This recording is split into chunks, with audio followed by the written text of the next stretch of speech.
Hey guys, welcome back to the channel. Just to let you know, we do have an Instagram now. It's called Book Life Reads, so don't forget to go check it out. And it'll have the books that we've previously read and the upcoming books and maybe some polls on what you want to listen to be read. In Search of April Raintree, Chapter 5. In the ride back to the DeRosier farm, I went over what I had said to Cheryl. Those were big words said on the spur of the moment. I had this idea that anyone who went to reform school was doomed for life, so I didn't want Cheryl to end up in one.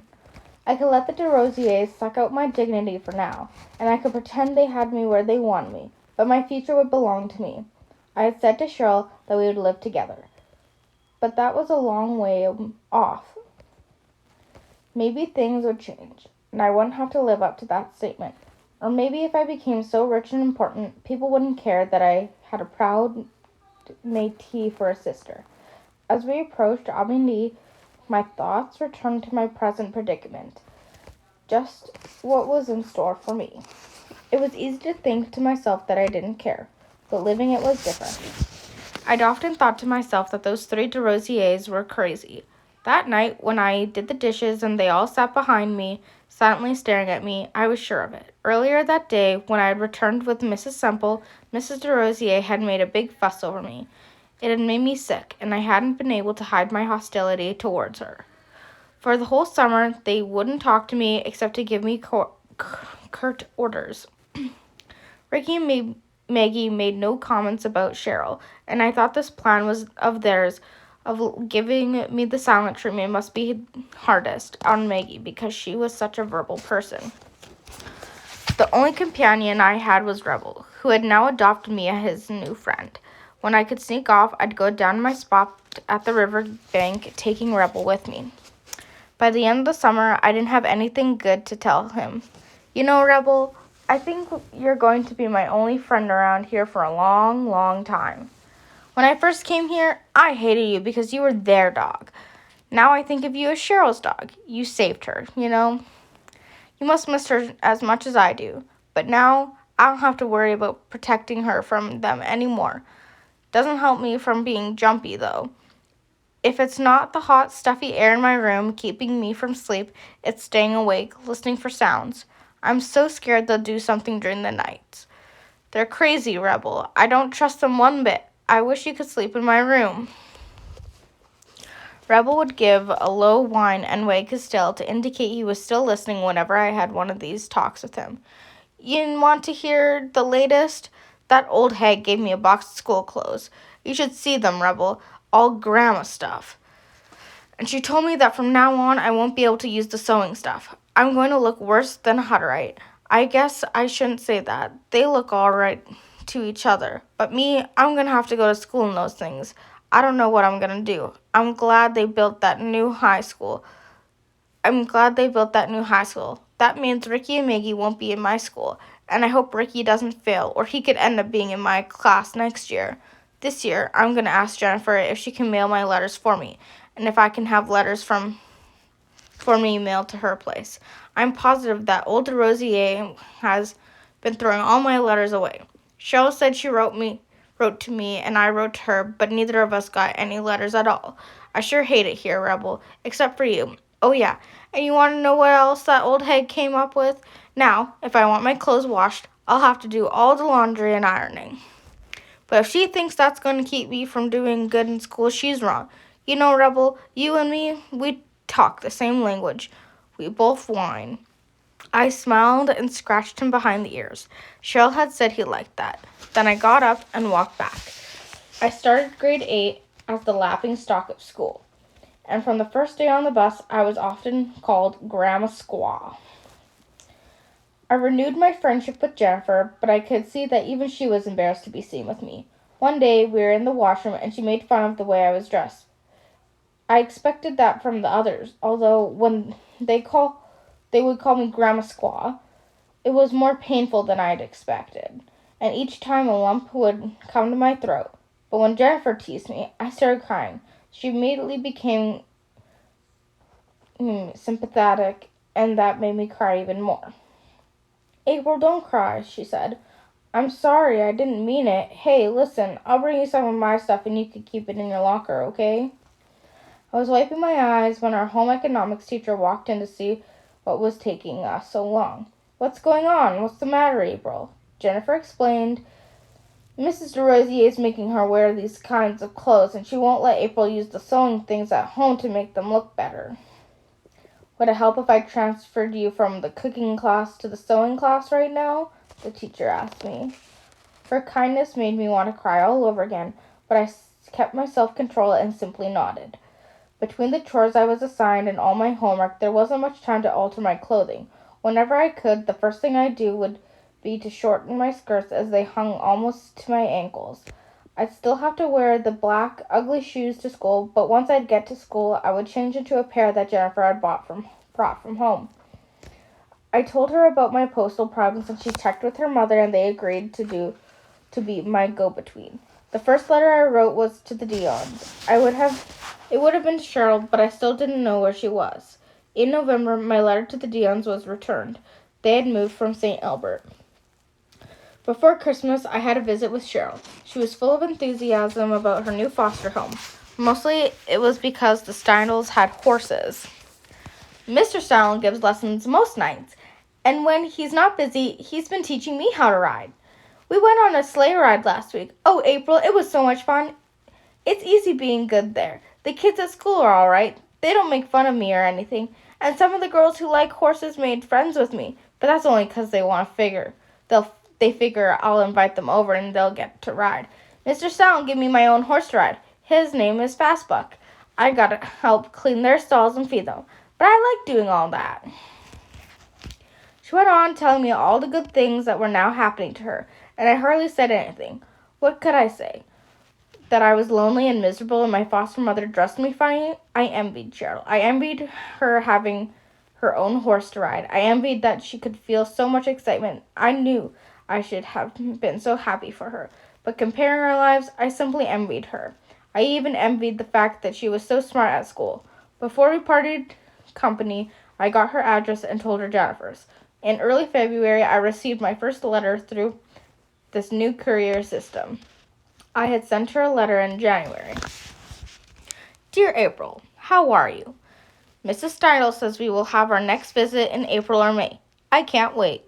We had to make speeches in front of the class, and I made mine about buffalo hunting.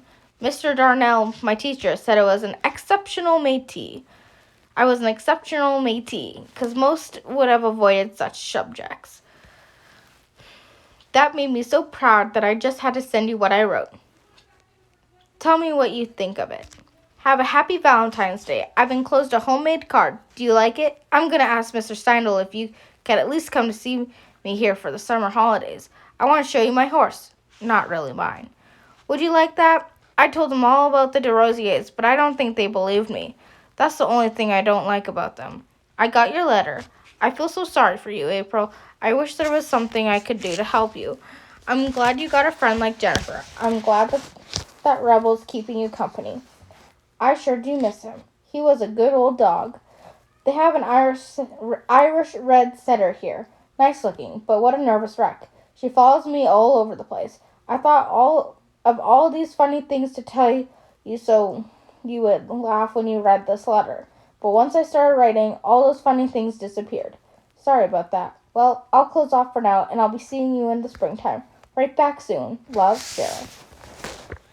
Buffalo hunting. That was almost as bad as giving me a book on Rael. I looked at the card. Cheryl had drawn a picture of a horse, a girl, and a red setter.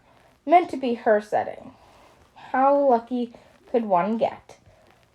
When I chided myself, now, April, you should be happy for her. Isn't that what you wanted? Didn't you want her to be safe and sound? Yeah, sure. But can't I even be a little bit jealous? Great. Now I was talking to myself. Dutifully, I started reading her speech. I had to be impressed. It was so well written, and it was so obvious she had pride because she was writing about her people. Métis hunters equipped with buffalo guns used one method known as running the buffalo. This was perhaps the most dangerous way, but definitely the most exciting. Men on horseback would ride through the stampeding herd, shooting prime animals. Once a shot was fired, the hunter had to pour some more powder from his buffalo horn into the muzzle of the gun. Spit in one of the lead balls, which he carried in his mouth, hit the gun butt on his saddle to shake down the powder and the ball. All this was done as he raced his horse among the stampeding buffalo. If a horse stepped into a gopher hole, or if the rider became dismounted for any other reasons, his hours as a buffalo hunter were probably numbered to mere seconds. Perhaps a bull would turn on him, or a stray shot could bring him down. Or he may have loaded his rifle too fast or not properly enough, and it could explode and blow his hand off. The hunt required steady nerves, much skill and expertise in horsemanship and marksmanship. For a very brief moment, I was caught up in her excitement. Then I wondered how she could ever have the courage to stand up in front of her class and give the speech. I would never have the courage.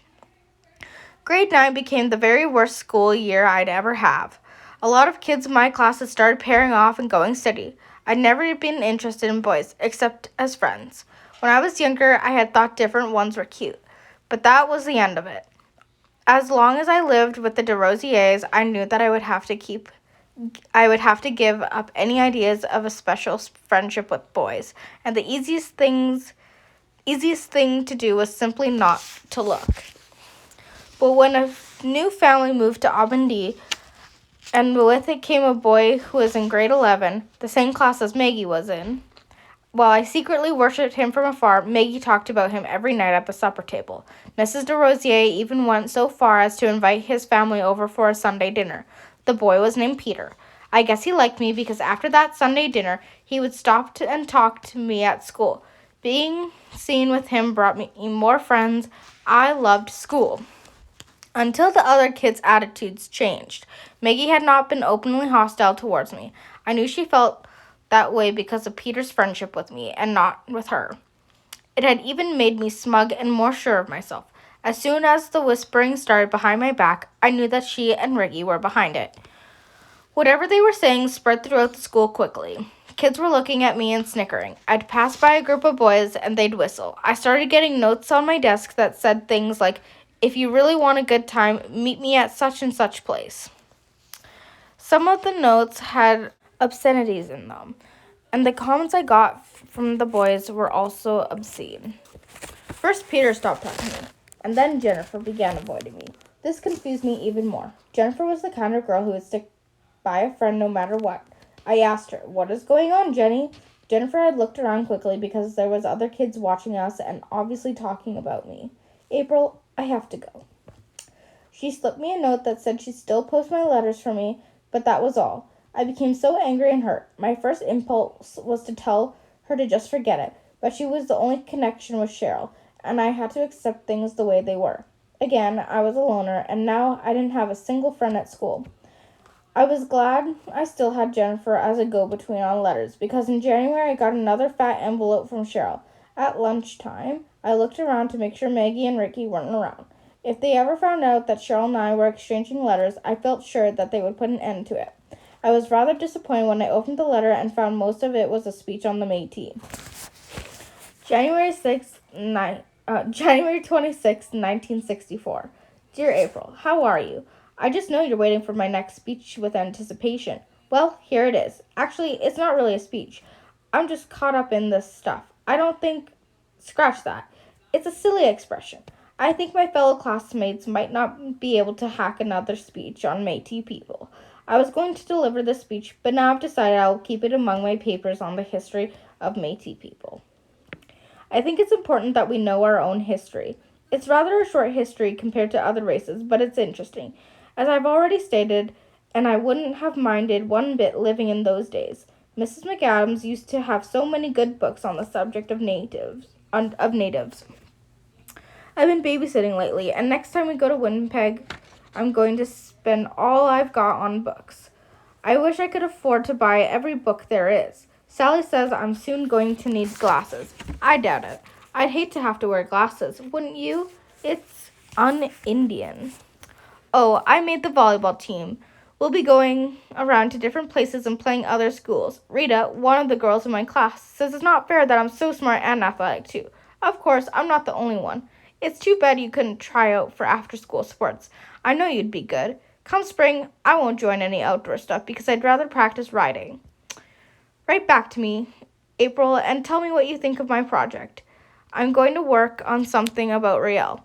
I need a few more books, though. Well, I'll sign off for now. Got a load of homework to do. Love, Cheryl. Again, I dutifully read through her essay. Again, she wrote about Métis with such pride. The two armed parties met at Seven Oaks. Grant sent an emissary to Semple, demanding his surrender. An argument unused and a settler fired. The sound of gunfire brought a nearby group of 50 more Métis to the scene.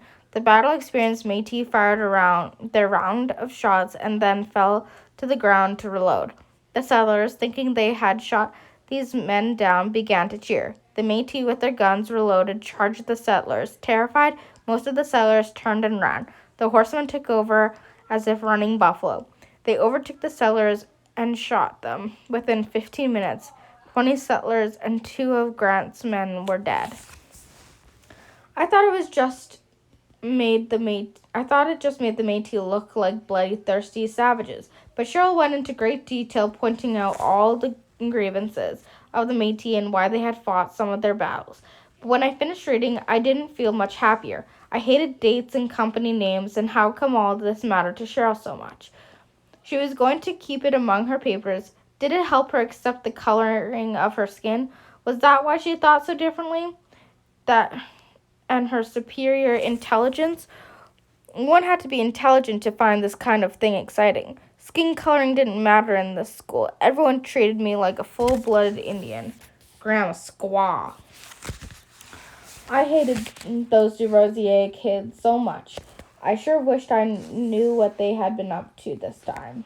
A few months later, I did find out. The guidance counselor, Mrs. Wartzman, was waiting for me in the hall one day at lunchtime. She said she wanted to see me in her office. As Mrs. Semple had done, the counselor came right out and made her speech. I suppose the speech would have been okay if I had been guilty of any wrongdoing. April, I've heard some disturbing things, and I feel I should talk this over with you. I know you're a foster girl, and perhaps that's the reason you feel a psychological need to be loved. Well, what I'm really trying to say is that you shouldn't be letting Raymond and Gilbert fondle you. From what I understand, you've also been trying to flirt with Mr. de Rosier. I sat in the chair with my mouth open. I felt such humiliation. I was sure my face was red. I thought later that Mrs. Wartzman probably assumed I was embarrassed because the truth was coming out. Perhaps it's not my place to be talking to you, but it's such a sensitive issue. I know that you're doing well in your grades, and I want to warn you that a pregnancy would disrupt your life. Let's see if we can't get you on your life on the right track again.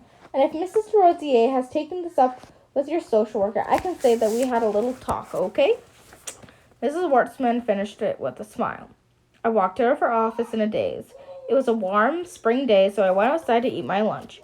I really wanted to avoid the lunchroom and have some privacy to myself, but there were kids outside. When they saw me, some of them snickered. I wanted to die, crawl away into some hole, and never be seen again. Instead, I sat and nibbled my sandwich. If it had been Peter I was accused of fooling with, I would have been embarrassed. But Raymond and Gilbert, both at the same time, not only were they ugly and pimply, but they passed their grades only because of their age, their size. I didn't have anything against them, but I'd have to be plumb out of my head to even look at them in that way. Well, it was no wonder Jennifer and Peter stayed away from me. But then, how could Jennifer believe that of me? And had Raymond and Gilbert gotten that same kind of speech? Probably not. Only girls got pregnant. For the rest of that week, I walked around thinking of this. On Saturday, I found myself at the riverbank talking to my old friend Rebel. I know I shouldn't feel sorry for myself. I know that other kids go through much worse than me. But knowing that doesn't help very much. At least Gilbert and Raymond are getting out of this rat hole. I wonder who they're going to accuse me of doing things with next. And if they don't get some other boys, I'll probably have to take the bales off the fields all by myself. How could Jenny believe all those things about me? How could she? I thought she was such a good friend. Maybe she doesn't believe them. Maybe she's just scared to be seen with me. Boy, I'm gonna get even with those DeRosiers. I don't know how, but somehow, some way, I'm gonna get them. And when I get through with them, they're never gonna get another foster kid. Never.